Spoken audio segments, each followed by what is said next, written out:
In today's video, I'm going to teach you how to edit channel notifications. We'll be working in Slack, and by the end of this tutorial, you'll know exactly how to adjust notifications for a specific channel so you only get alerted about what really matters to you. This is especially helpful if you're in a lot of channels and your workspace is starting to feel noisy or overwhelming. Let's start from your main Slack window.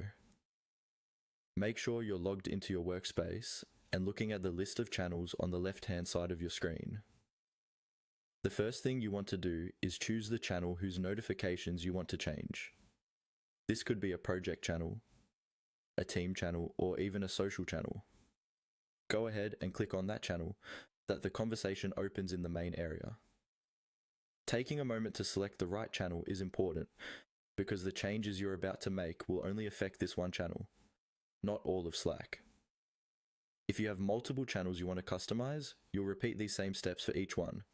Once the channel is open, look toward the top of the screen, near the channel name.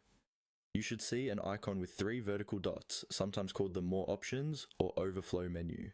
This small button is where Slack keeps a lot of channel-specific settings and actions. Move your mouse to that 3 dots icon and click on it.